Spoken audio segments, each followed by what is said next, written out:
Well, one of the massive benefits out of legalisation would be that money that is currently going into the black economy, not going near our health services and near our education system, the vast majority of it would be redirected towards the legitimate economy.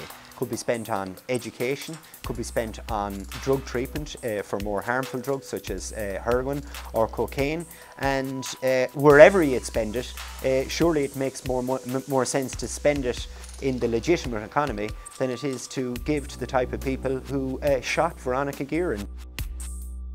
So the first thing to do, not the first, one of many things to do in Ireland is to educate the public on the failure of the war on drugs. History 100 years from now will record the people in 2013 were living in the Stone Age when it comes to discussing or resolving the problems of drugs in our culture. I don't see anything wrong with it, and as far as I'm concerned, if tobacco's legal and liquor's legal, then I don't see any reason why weed isn't. My personal opinion is there's more deaths from tobacco and alcohol, tobacco, and weed are 3 drugs, so I've never understood why 2 are legal and the 3rd one isn't. There's no record in history that cannabis has actually killed anybody. There's millions of people per year killed by cigarettes all around the world. My mate was on the street there about half a year ago, and he had makings for a pinner, which is like, you know, a rollie that you see people smoke. He got searched just because he was walking on the streets at night time. He got searched, that got taken off him, and he got like a €300 fine. He had to go to court over a piece of weed this big there. Well, everyone knows, I think, that it's a criminal offence to use cannabis.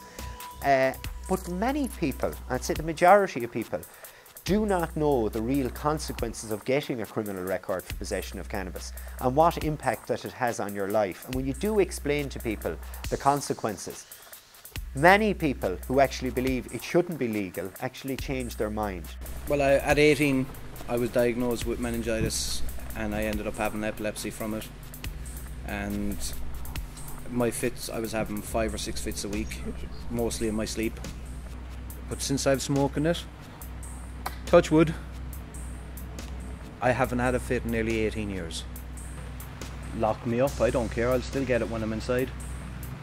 I'll hold my hand up tomorrow and tell the judge I smoke it. It wouldn't be the first time I've had to hold my hand up and say it. You are the legal equivalent of a paedophile in this country if you have a criminal record for possession of cannabis. If you want to work as a doctor, you'll be restricted. If you want to work as a nurse, you'll be restricted. If you want to work as a teacher, you'll be restricted. If you want to work in a medical devices firm and you fill in the application form correctly, you will be stopped from getting that job. If you want to adopt kids, or if you were in a custody battle over your children and you have a criminal record for possession of cannabis, you will most likely lose your children. So those are the consequences. And for something as benign as cannabis, I think that's fairly phenomenal. When the cannabis laws were first brought out, the propaganda was so heavy about it. It was, it was the evil weed. It was turning your children into demons and sex fiends, and so because they were so harsh on the propaganda originally, the psyche of the general populace has become hated towards it. So they would equate, it gets put under a label of drugs, and lots of people see drugs as being everything, and they equate it with homeless people shooting up in alleyways, drunks falling around on the streets, and they see the same thing, whereas actually it's not the same at all.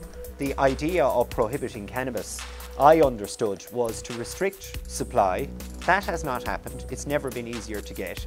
And it was to reduce usage. It has not reduced usage. All it has done is made the situation an awful lot more dangerous, and actually has made it an awful lot more likely that people under the age of 18 will get it. Because remember, street dealers don't ask for identification.